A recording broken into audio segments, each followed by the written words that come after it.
નમસ્કાર વિદ્યાર્થી મિત્રો, ધોરણ 12 ની અંદર વિષય એકાઉન્ટ નામાના મૂળ તત્વોની અંદર આપણે ચેપ્ટર નંબર 1, 3, 4 અને 7 આપણા વિષયમાં આપણે 4 ચેપ્ટરનો અભ્યાસ કર્યો. ભાગીદારી વિષય પ્રવેશ, ભાગીનું મૂલ્યાંકન, ભાગીદારીનું પુનર્ગઠન અને ભાગીદારી પેઢીનું વિસર્જન. આજે આપણે 4 ચેપ્ટરનો અભ્યાસ કર્યો. એ દાખલા વિભાગ સી અને ડી એટલે કે 3 અને 4 માર્કને લગતા જ આપણે દાખલા જોયા. હવે જે પાર્ટ 1 ભાગ 1 ની અંદર જે ચેપ્ટર બાકી છે 3, એ બહુ અગત્યના છે, જે મોટા દાખલાઓ છે. એમાં આપણે ચેપ્ટર નંબર 5 નો અભ્યાસ કરવાનો છે, નવા ભાગીદારનો પ્રવેશ. કયા ચેપ્ટર અભ્યાસનો છે? નવા ભાગીદારનો પ્રવેશ એટલે કે ભાગીદારનો પ્રવેશ. આપણે ચેપ્ટરનો અભ્યાસ કરવાનો છે કે ભાગીદારને પ્રવેશ કઈ રીતે આપી શકાય, એટલે કે નવા ભાગીદારનો પ્રવેશ. ચેપ્ટરનું નામ છે ભાગીદારનો પ્રવેશ. હવે નવા ભાગીદારને પ્રવેશ આ જે ચેપ્ટર છે એ અને આના પછીનું ચેપ્ટર છે ભાગીદારની નિવૃત્તિ કે મૃત્યુ. આ બંને ચેપ્ટર એકબીજાને રિલેટેડ છે. બંનેમાં અમુક વસ્તુ કોમન આવશે. કેવી આવશે? કોમન. એટલે એક ચેપ્ટર તમને આ સરસ રીતે આવડશે તો બીજા ચેપ્ટરની તમને 70% જેટલું દાખલો આવડી જશે. કેમ કે બંને ચેપ્ટરમાં ઘણી બધી સરખી બાબત જોવા મળે છે. બરાબર છે? હવે જે આ ચેપ્ટર છે નવા ભાગીદારનો પ્રવેશ, આ ચેપ્ટર બોર્ડની અંદર આ ચેપ્ટરમાંથી તો કે 9 માર્કનું પૂછવામાં આવે છે. કેટલું પૂછવામાં આવે છે? 9 માર્કનું. તો કે શું શું પૂછવામાં આવે છે બોર્ડમાં? તો કે આ ચેપ્ટરમાંથી બોર્ડની અંદર એક માર્કનો પ્રશ્ન પૂછાય છે અને એક વિભાગ ઈ ની અંદર એક દાખલો હશે 8 માર્કનો. હવે આપણે 8 માર્કનો દાખલો આપણે જોવાનો છે, જે મોટા પ્રકારના દાખલા છે. જે પ્રવેશનો દાખલો 8 માર્કનો પૂછાશે. આના પછીનું ચેપ્ટર જે નિવૃત્તિ છે એમાં પણ 8 માર્કનો દાખલો પૂછાય છે.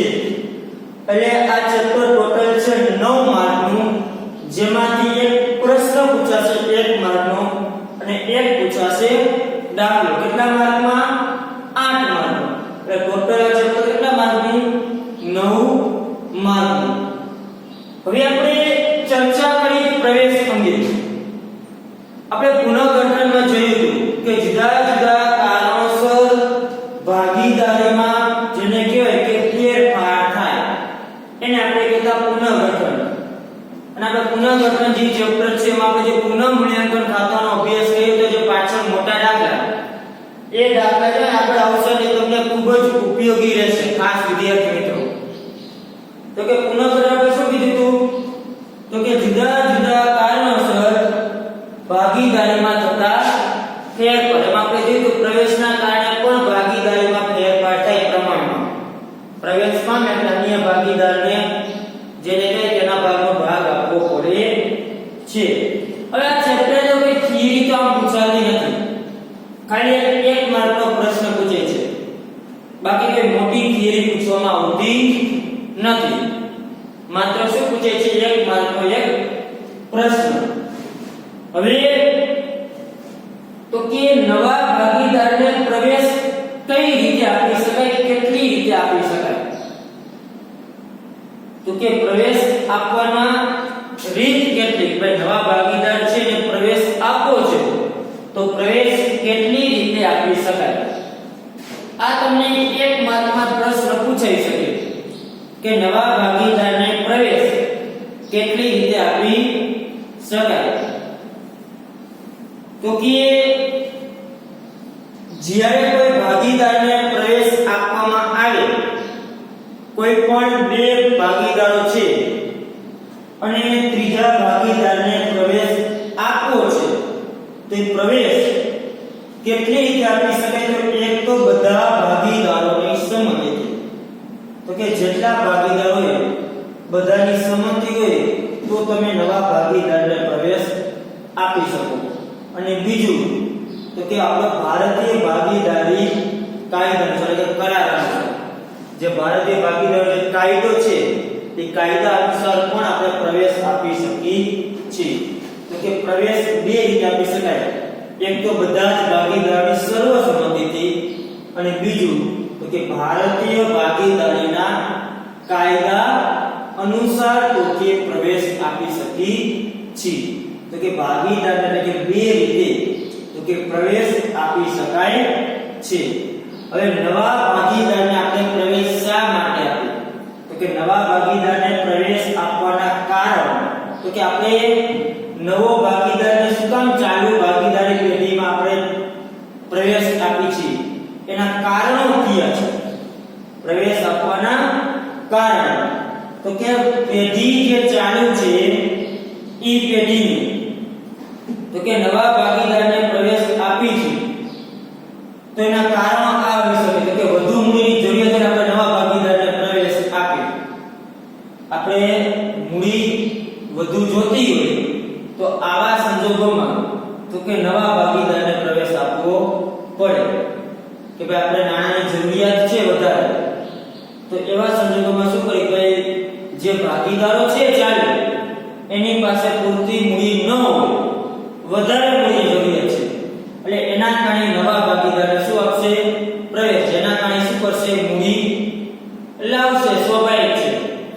પછી વધુ સંચાલન શક્તિની જરૂરિયાત એટલે કે જેને કહેવાય કે સંચાલન કરવાની જરૂરિયાત.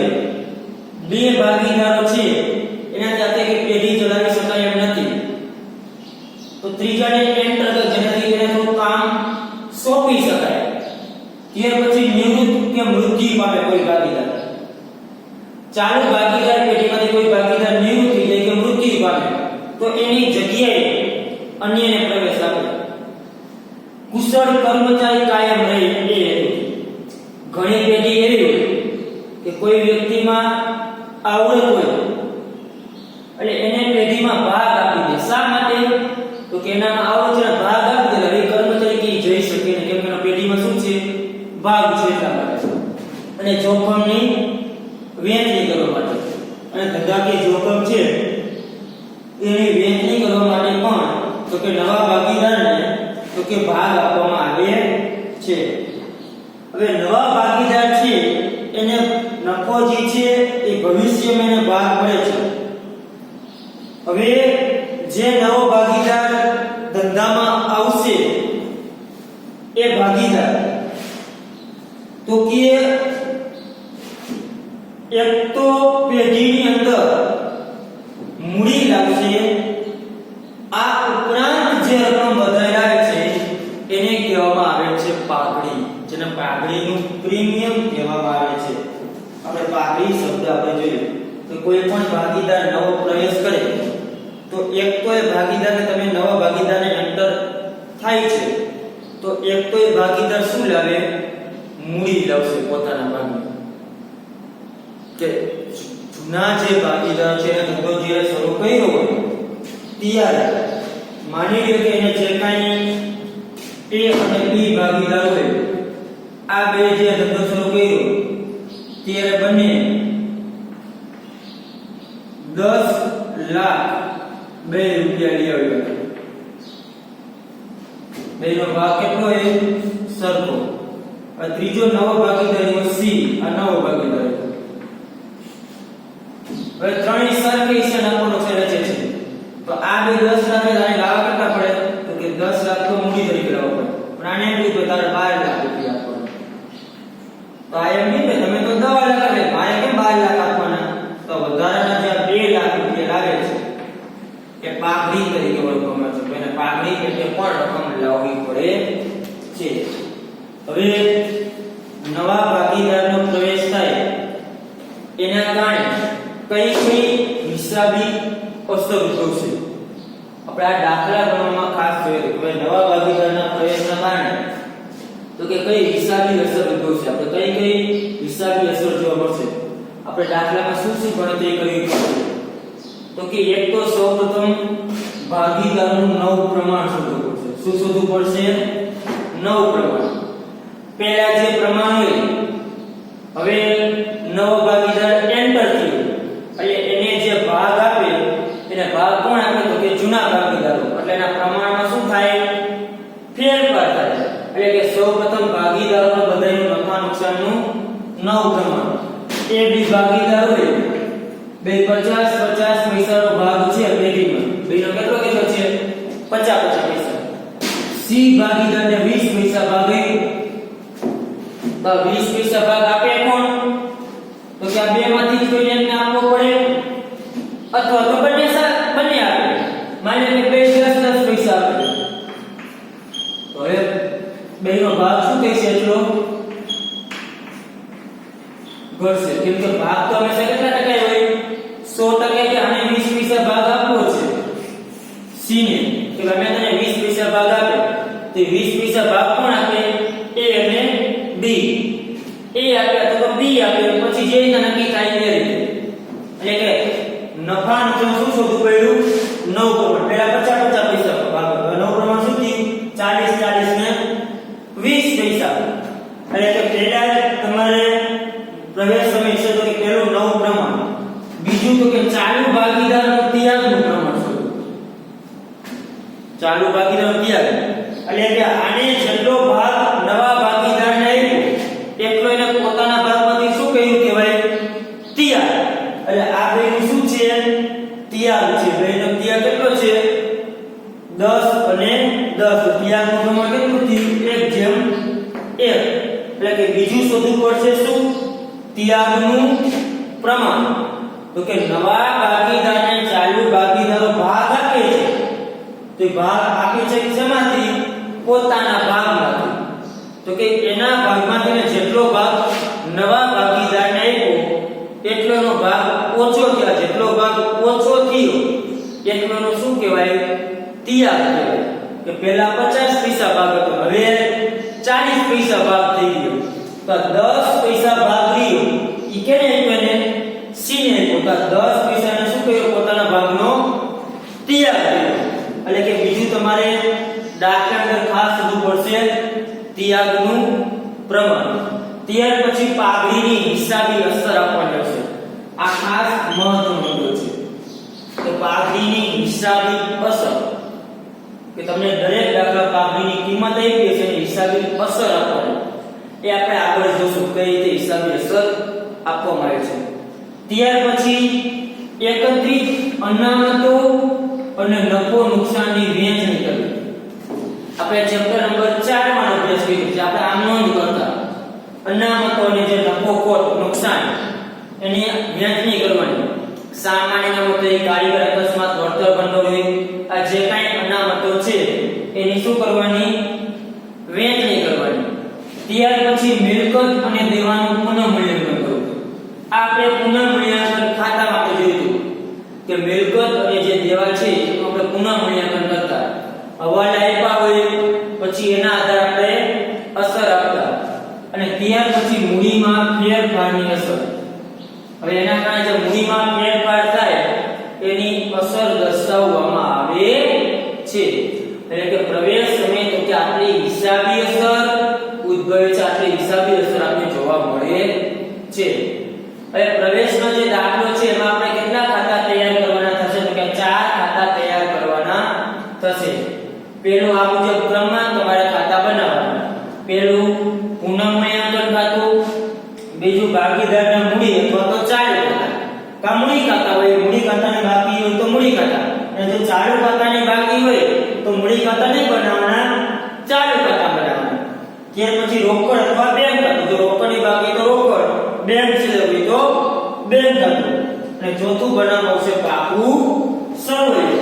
એટલે કે આ 4 પ્રકારના તો કે ખાતા તો કે તૈયાર કરવામાં આવે છે. તો કે કયા 4 ખાતા? તો કે આ જે 4 ખાતા છે તે. હવે આપણે આગળ અભ્યાસ કરીએ તો કે આપણે જોયું તે નવા ભાગીદારને પ્રવેશ, હવે નવું પ્રમાણ અને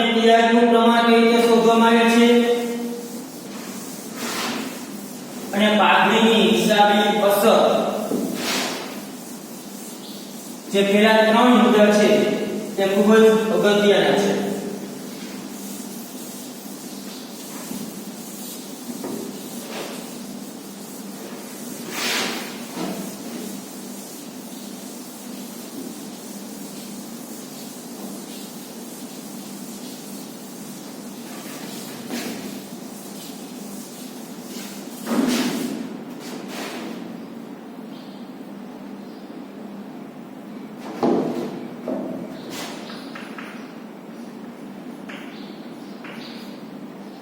ભાગીદારોનું નવ પ્રમાણ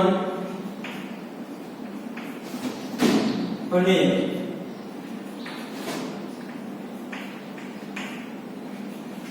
ત્યાગનું પ્રમાણ શોધો.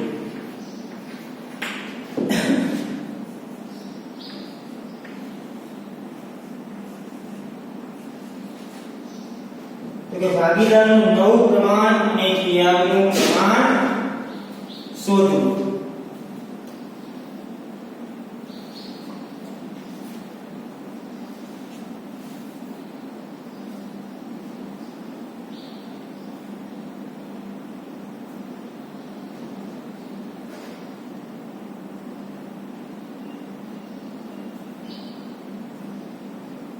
એમાં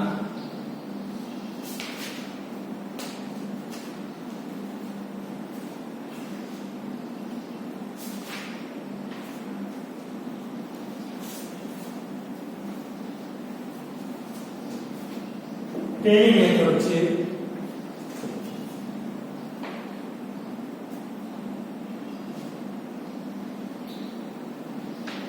જૂના ભાગીદારોનું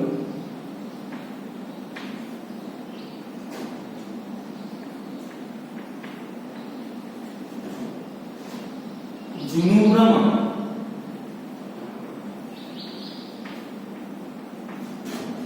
અને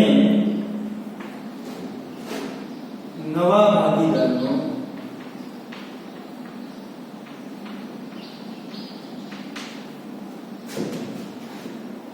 આપવાનો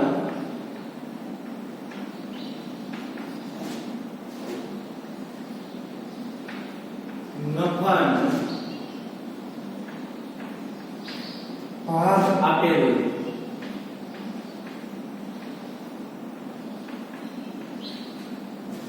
તો કે જ્યારે દાખલામાં જૂના ભાગીદારનું જૂનું પ્રમાણ અને નવા ભાગીદારને કેટલો નફામાં ભાગ આપવાનો છે એ આપેલ હોય ત્યારે નવું પ્રમાણ અને જેને કહેવાય કે ત્યાગનું પ્રમાણ કઈ રીતે શોધી શકાય.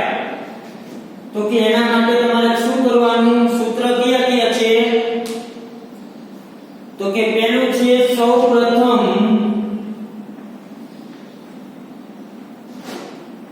કુલ નફો એક ધારવાનો. શું કરવાનું? કુલ નફો એક ધારવાનો. ત્યાર પછી શોધવાનું બાકી રહેતો ભાગ.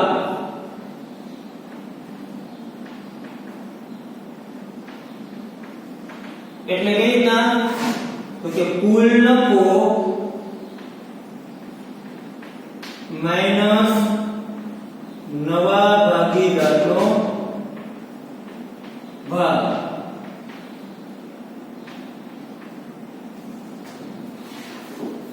અને નવો ભાગ શોધવો હોય એટલે કે નવું પ્રમાણ, નવો ભાગ બરાબર નફાનો બાકી ભાગ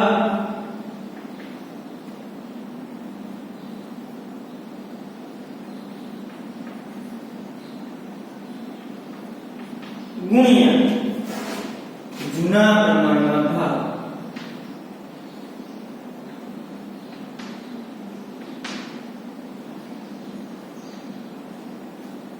એટલે તમને શું મળશે? નવું પ્રમાણ. શું મળશે? નવું પ્રમાણ. તો કે કેટલા સ્ટેપ અનુસરવાના? 3. ત્યારે જૂના ભાગીદારનું જૂનું પ્રમાણ અને નવા ભાગીદારને આપણો નફાનો નવો ભાગ આપેલો હોય ત્યારે જૂનું પ્રમાણ કે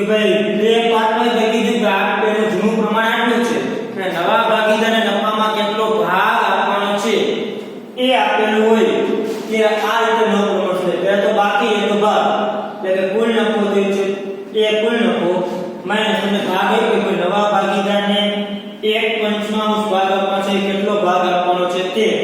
એટલે કુલ નફામાંથી નવા ભાગીદારનો ભાગ શું કરવાનો? માઈનસ, અને પછી શોધવાનો નવો ભાગ, એટલે જે બાકી અને ભાગ એ હોય તે ગુણ્યા જૂના પ્રમાણમાં ભાગ. એટલે કે જૂનું પ્રમાણ માની કે a અને b નું 3:2 હોય તો કેટલું થાય? 3/5 અને 2/5. અને જેટલો બાકી ભાગ હોય તે ગુણ્યા a નો શોધવો નવો ભાગ, તો a નો જૂના પ્રમાણમાં ભાગ, b નો નવો ભાગ છે તો b નો જૂના પ્રમાણમાં ભાગ. આ રીતે આપણે નવો ભાગ જેને કહેવાય શોધી શકાય છે. ત્રીજો જે નવો ભાગ એનો ભાગ આપેલો હોય છે. પહેલી મેથડ આ, હવે બીજી મેથડ. અને તિયાગ શોધવું તો તિયાગ બરાબર, પછી આમાં આપણે તિયાગી શોધવું પડશે. તો તિયાગ બરાબર તિયાગનું સૂત્ર મૂકવાનું, જૂનો ભાગ માઈનસ નવો ભાગ. એટલે આપણે નવ પ્રમાણ અને તિયાગનું પ્રમાણ આપણે શોધ્યું. તિયાગનું પ્રમાણ કેવી રીતે શોધે? આપણે કીધું જે તિયાગ આવ્યું હોય એને શેમાં લખવાના છે? સરખા કરીને પ્રમાણ. એ આપણે આગળના દાખલામાં આપણે જોઈ ચૂક્યા છીએ. ત્યાર પછી બીજી મેથડ છે. આના જે દાખલા છે અત્યારે ખાલી મેથડ યાદ રાખજો. આ જ્યારે આપણે મોટા દાખલામાંની રકમમાં જે ઇન્વોલ્વ થશું ત્યારે કઈ રીતે માહિતી એક્વિઝિશન કઈ રીતે જડે છે એ આપણે જોશું. ખાસ કઈ રીતે શોધવામાં આવે છે. અત્યારે ખાલી સૂત્ર તમારે યાદ રાખવા છે. હવે આ વસ્તુ કે આ રીતે શોધવામાં આવે છે. બરાબર છે? કેમ કે આના જે ઉદાહરણ આપ્યા છે પાઠ્ય પુસ્તકમાં પણ એ દાખલા પૂછવામાં આવતા નથી, એટલા માટે આપણે કોઈના ઉદાહરણ જોતા નથી. ત્યાર પછી બીજી મેથડ છે તો કે જૂના ભાગીદારોનું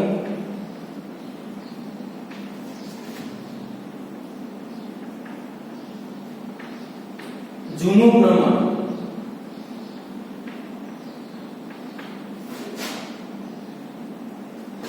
નવા ભાગીદારનો ભાગ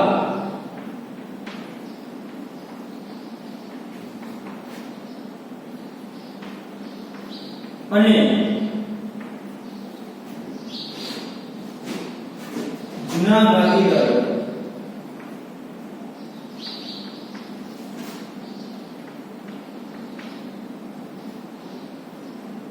નવ પ્રમાણ આપેલું, નવ પ્રમાણ આપેલું હોય ત્યારે આ વસ્તુ લખેલી. આમાં શું હતું? ખાલી જૂના ભાગીદારનું જૂનું પ્રમાણ અને નવા ભાગીદાર નફાનો ભાગ આપ્યો કે ભાઈ જૂનું પ્રમાણ આટલું છે. માની લો c નો ભાગ આપ્યો 1/5 c નો ભાગ. c નો ભાગ કેટલો આપ્યો? 1/5. તો આમાં કોઈ પ્રશ્ન કે ભાઈ નવ પ્રમાણ આપ્યું નથી. એટલે આપણે શું કર્યું કે પહેલા એક નફો ધારી કુલ નફો 1 માઈનસ c નો ભાગ 1/5 જે વધે એના આધારે નવો ભાગ એટલે નફાનો બાકી ભાગ ગુણ્યા જૂના પ્રમાણમાં ભાગ. એનો શોધે તો બાકી ભાગ એના પ્રમાણનો ગુણાકાર. એ રીતે આપણે જોયું. હવે અહીંયા તમને જૂનું પ્રમાણ કોઈ નવા ભાગીદારનો ભાગ આપ્યો પણ નવા ભાગીદારનું પાછું પ્રમાણ આપ્યું નવું કે ભાઈ ભવિષ્યમાં જ આટલા પ્રમાણમાં એ વેચતા હોવા જોઈએ. એટલે કે નવો ભાગ આપણને આપેલો હોય ત્યારે શું આપ્યું હોય? નવો ભાગ, સોરી નવું પ્રમાણ કે ભાઈ a અને b ભાગીદાર હોય. પહેલા આટલા પ્રમાણ વેચતા, પછી તમને કે ભવિષ્યમાંનો ભાગ આપો પણ ભવિષ્યમાં પાછું આ બેનું પ્રમાણ આટલું રહેવું જોઈએ. એટલે એનું નવું પ્રમાણ આપ્યું તમને જૂના ભાગીદાર કે નવું પ્રમાણ આટલું રહેવું જોઈએ. તેમાં કોઈ વસ્તુ અલગ છે નહીં તો શું કરવાનું? તો કે ત્યારે તો કે અલગ નથી એટલે કરવાનું કે આ જ રીતે. તો કે પહેલા શોધવાનો બાકી રહેતો ભાગ કેવી રીતે થશે? તો કે કુલ નફો માઈનસ નવા ભાગીદારનો ભાગ. કુલ નફો માઈનસ નવા ભાગીદારનો ભાગ. ત્યાર પછી જૂના ભાગીદારોનો નવો ભાગ.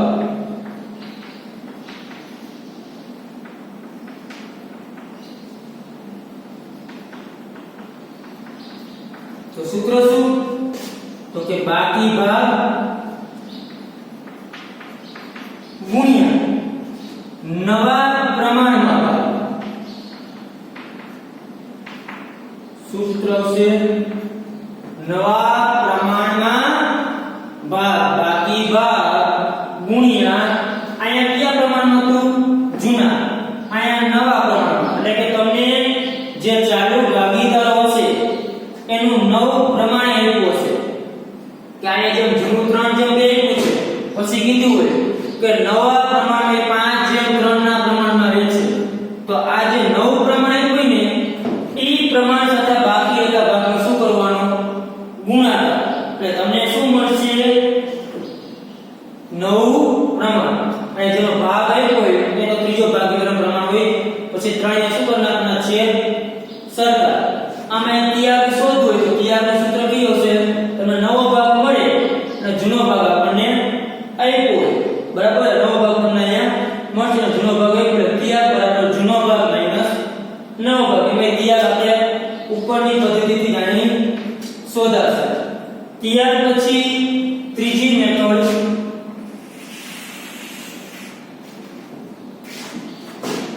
આમાં આપણે ખાલી મેથડ તમારે યાદ રાખજો. જે દાખલા આવશે ત્યારે તમને ઓટોમેટિક આ ગણતરી તમને આવડી જશે, બરાબર છે? આ તો છે એટલે કરાવું છું, બાકી તમે દાખલાની અંદર તમે સમજો તો તમને મેથડ આવડી જશે. ત્યાર પછી ત્રીજી મેથડ એવી છે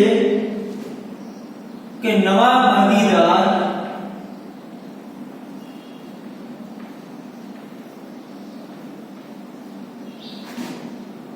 પોતાનો હિસ્સો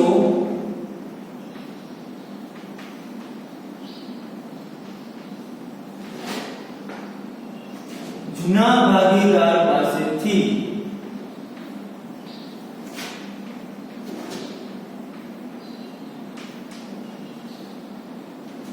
અમુક ભાગમાં મેળવે.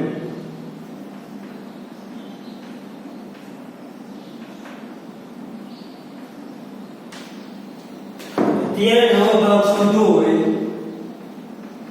તો નવો ભાગ બરાબર જૂનો ભાગ માઈનસ ત્યાગ. આ તમને શું મળશે?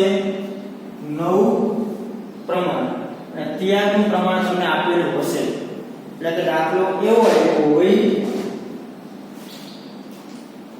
કે તમને જો ઉદાહરણ 3 એમાં જોઈ લો તો તમને સમજાય કે જૂનું પ્રમાણ આપ્યું કે ભાઈ 2 ભાગીદારનું પ્રમાણ આટલું છે.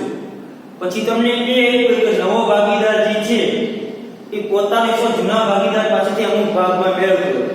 એટલે કે તમને એવું હોય કે C નો જે ભાગ છે, ઉદાહરણ છે કે તમને કહું A B C હોય 3 ભાગીદાર છે, મને પહેલા આપણે 50-50 રેશિયોમાં ભાગ લીધા હતા. કેટલા ટકા હતા? 50-50%. હવે C ને 30% ભાગ લીધો. અહીં આપણે ટકાના હિસાબે તમને સમજાય એ માટે એ એટલું દેખાય છે. C ને કેટલો ટકા ભાગ લીધો? 30%. C નો જે ભાગ આપ્યો ને 30%, એ C કેની પાસેથી કેટલો ભાગ મેળવી લીધો? એમ કે ભાઈ C A પાસેથી 20% મેળવશે અને B પાસેથી 10% ભાગ મેળવશે. આની પાસેથી 20%, આની પાસેથી 10%. આ બે થી કેટલો થઈ ગયો? 30% ભાગ થઈ ગયો. તો આ બે જેટલો આની પાસેથી ભાગ મેળવે એટલોનો ભાગ શું થાય? ઓછો થાય ને. સ્વાભાવિક છે ને કે C A B પાસેથી જેટલો મેળવે છે ભાગ, એટલે કે નવો ભાગનો જૂનો ભાગ જેટલો હોય એમાંથી જેટલો ભાગ ને આપ્યો C ને, એટલે આને શું કહેવાય? આવી શું કહેવાય?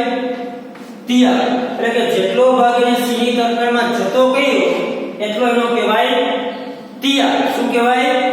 ત્યાગ. એટલે આ જે છે એ તો ત્યાગ કરે. નવો ભાગ કેટલો થાય? એટલે નવો ભાગ શોધવો હોય તો C નો તો આપ્યો છે 30%. આ ગણતરી એટલે એને જેટલો ભાગ C ને આપ્યો એટલાના જૂના ભાગમાંથી જેટલો ભાગ આપેલો છે એટલો શું કરવાનો? માઈનસ. હવે આ શું મેળવેલો? નવો ભાગ. અને એનો ત્યાગ લીધો એ તમારે આપેલો જોઈએ.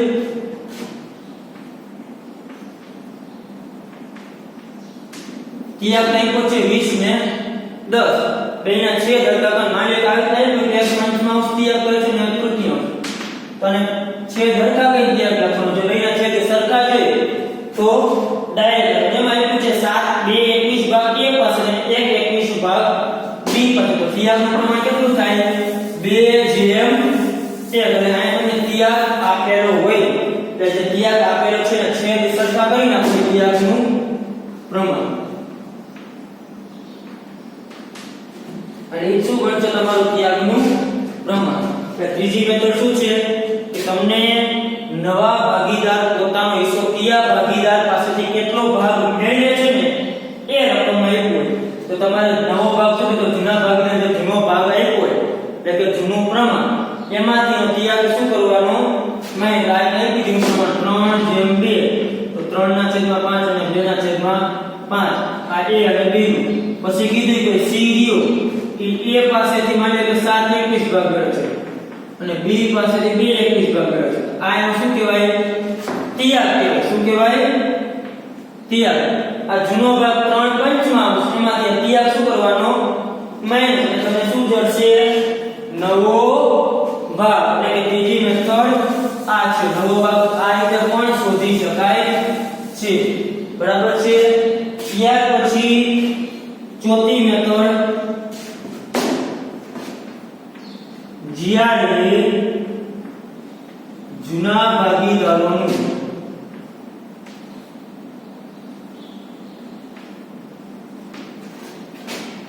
ત્યાગનું પ્રમાણ આપેલું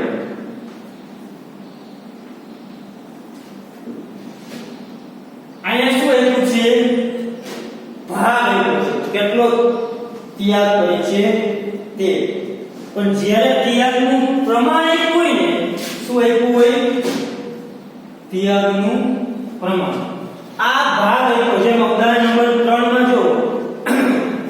માં જો તમને ભાગ આપ્યો છે c 2/21 ભાગ a પાસેથી 1/21 ભાગ b પાસેથી એટલે બેનો શું આપ્યો છે છેદમાં રકમ આપ્યું છે ભાગ એટલે હંમેશા શું હોય છેદમાં પણ જ્યારે પ્રમાણ આપ્યું જો ઉદાહરણ 4 માં તમે જો c તેનો ભાગ a અને b પાસેથી 3:1 ના પ્રમાણમાં મેળવશે તમને શું આપ્યું છે ત્યાગનું પ્રમાણ આપ્યું છે અને આગળના ઉદાહરણ મેથડમાં શું હતું ત્યાગનો ભાગ હતો અને અહીંયા આપ્યું છે ત્યાગનું પ્રમાણ ભાગ એટલે કઈ રીતે આપ્યું આપણે ઉદાહરણ નંબર 3 માં જો રકમમાં ચાલે આપ્યું કે c 2/21 ભાગ a પાસેથી અને 1/21 ભાગ b પાસેથી મેળવશે એમાં તમને આપ્યું ને છે કે આટલો ભાગ આની પાસેથી અને આટલો ભાગ આની પાસેથી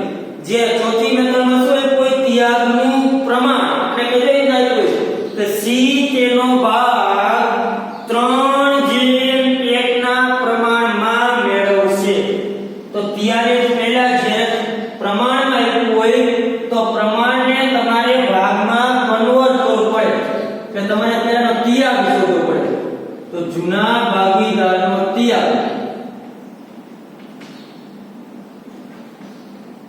બરાબર નવા ભાગીદારનો ભાગ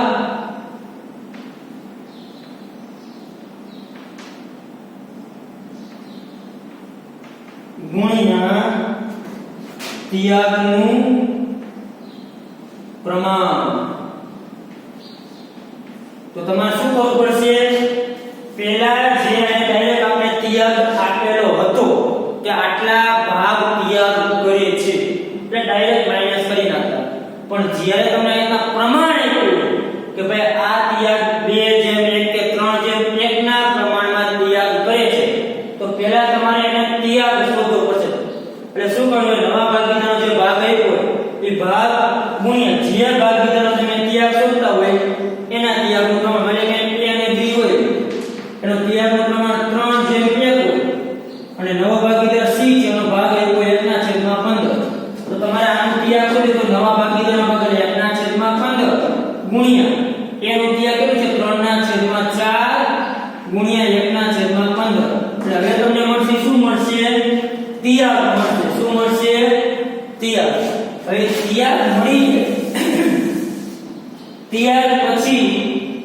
પાછું હવે નવા ભાગનું સૂત્ર મૂકી દેવાનું કે નવો ભાગ બરાબર જૂનો ભાગ માઈનસ તિયાગ. હવે આ જે પેલા તિયાગ શોધો પડે પ્રમાણ ઉપરથી શું શોધ્યું તિયાગ, પછી અહીંયા જે જવાબ આવે જે ભાગીદાર એનો તિયાગ કહેવાય. પછી પાછું પણ એ મેથડ નવા ભાગ શોધો તો જૂનો ભાગ જે હોય તે એમાંથી જે ઉપર જે તિયાગનો જે જવાબ આવ્યો એ શું કરવાનું માઈનસ, તમને જડશે તિયાગનું પ્રમાણ. તિયાગ પછી મેથડ નંબર છે 5.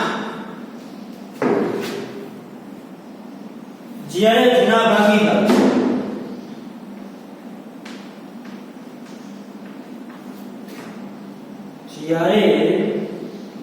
ભાગીદારો તેમના પોતાના ભાગનો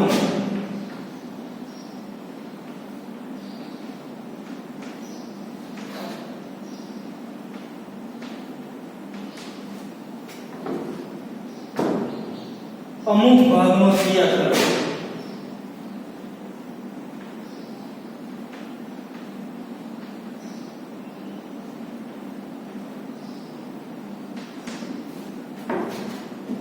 આ જે છે તે ખૂબ જ ઇમ્પોર્ટન્ટ વસ્તુ છે. જો મેથડ નંબર જે 5 અને 6 જે ચાર પછી એ બંને આપણે સાથે શીખશું.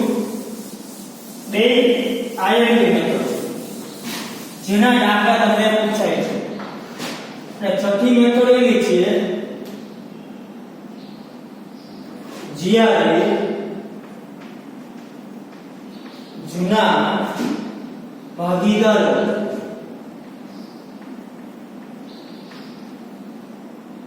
પોતાના ભાગમાંથી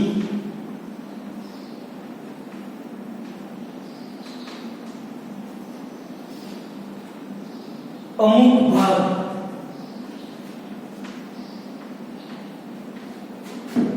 નવા ભાગીદારને આપે.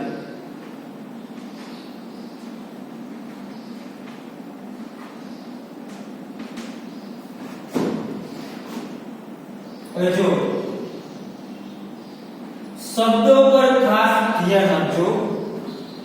અહીંયા શબ્દ છે ભાગનો અને અહીંયા શબ્દ છે ભાગમાંથી.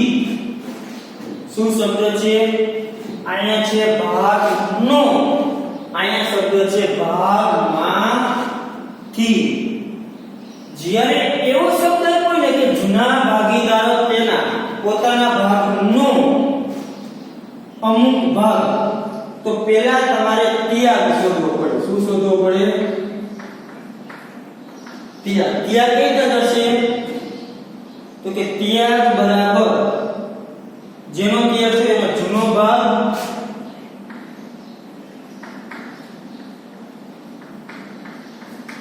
ગુણ્યા પોતાના ભાગનો ત્યાગ.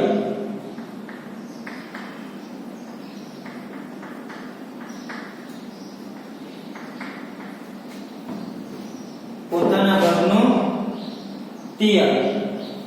પછી તમારે નવા ભાગનું સૂત્ર મૂકવાનું.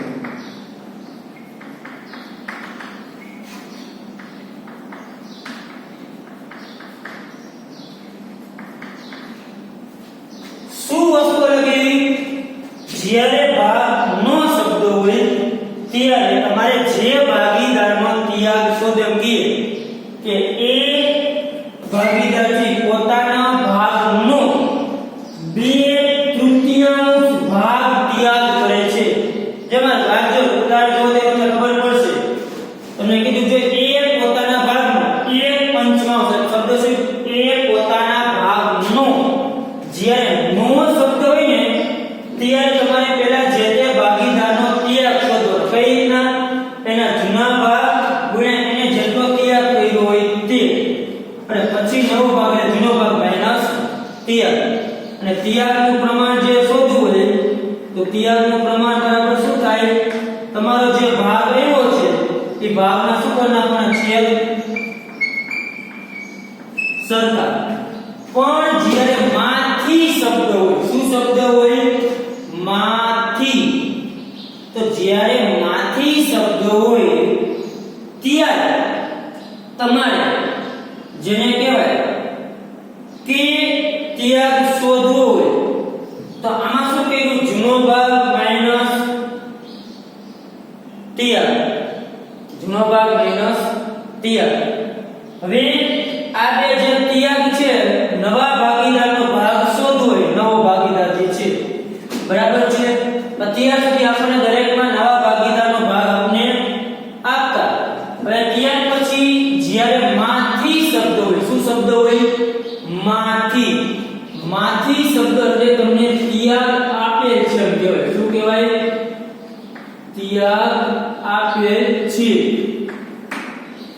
એ એવું કીધું જો ઉદાહરણ જો એના પછી તમે એમ કે ભાઈ a તેના ભાગમાંથી એક 12 ભાગ અને b તેના ભાગમાંથી એક 6 ભાગ તો માંથી શબ્દ હોય ત્યારે એ ડાયરેક્ટ ત્યાગ શું કહેવાય આપેલો છે તો તે તમારે ડાયરેક્ટ સુધી બીજું સૂત્ર ખાલી મૂકો નવો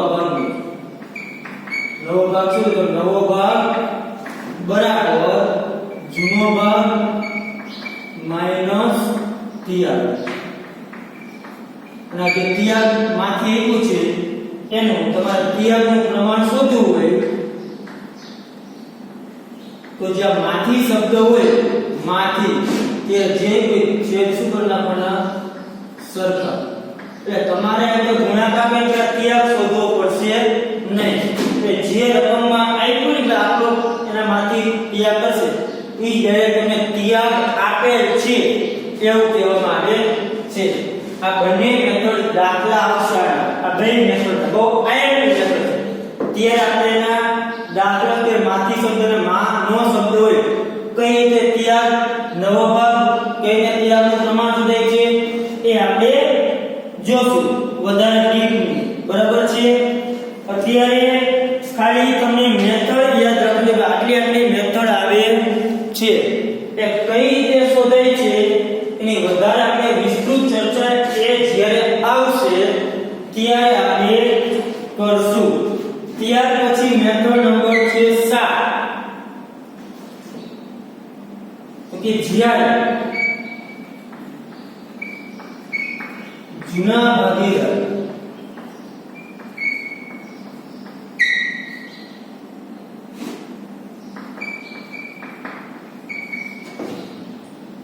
કોઈ એક ભાગીદાર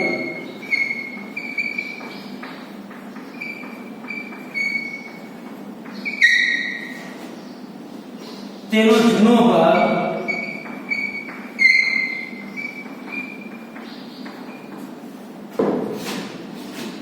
પ્રવેશ ભાગ જાળવી રાખે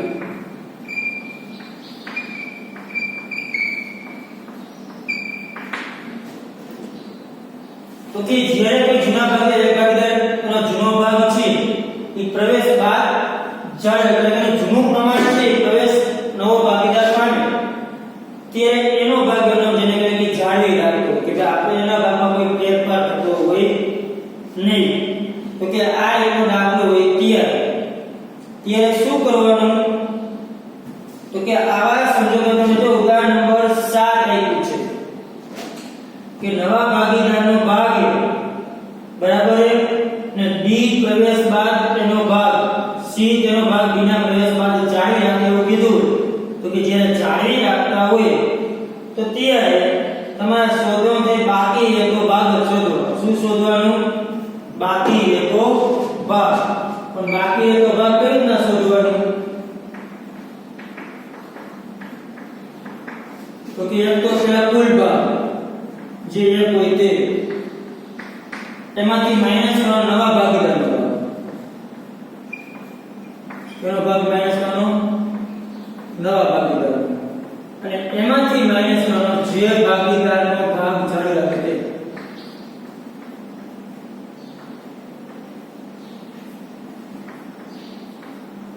તેનો ભાગ પછી જે વધે એ તમારો બાકી રહેતો ભાગ એના આધારે તમારે જે બાકી રહેતો ભાગ આગળની પદ્ધતિ મુજબ તમારો જે બાકી રહેતો ભાગ વધે એ અન્ય જે ભાગીદારો છે એના પ્રમાણમાં તમારે શું કરી નાખવાનું વેચી નાખવાનું એટલે કે આગળનું સૂત્ર બાકી જૂનો ભાગ ગુણ્યા જેને કહે કે જૂના પ્રમાણમાં ભાગ. પછી જે રીતના છે એ જે જાળી રાખે છે ભાગ એમ તમારે રાખવો. પછી નવો ભાગ શોધવો હોય તો બાકી ભાગ ગુણ્યા જૂના પ્રમાણમાં ભાગ. કે બાકી ભાગ ગુણ્યા જૂના પ્રમાણમાં ભાગ. જે જાળી આપે છે ને એનો જે ભાગ આપ્યો હોય એમ એમ નવા ભાગને આપણા જેનો દર્શ પછી છેદ સંખ્યા કરી નાખવાનું. એ છેલ્લી મેથડ છે મેથડ નંબર 8.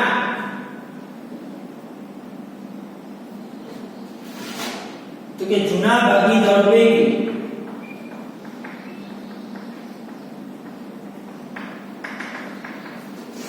અમુક ભાગીદારનો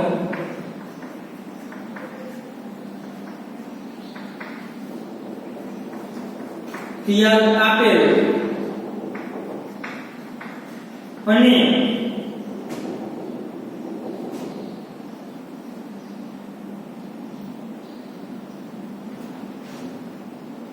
અમુક ભાગીદારનો ત્યાગ આપેલ ન હોય.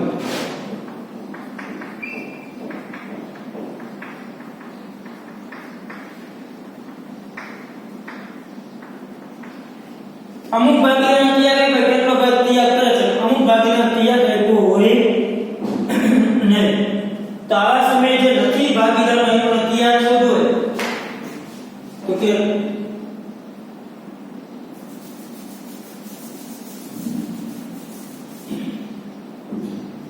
તો કે ત્યાગ ન આપેલ ભાગીદાર જેનો ત્યાગ ન આપ્યો ત્યાગ શોધવો હોય તો નવા ભાગીદારનો ભાગ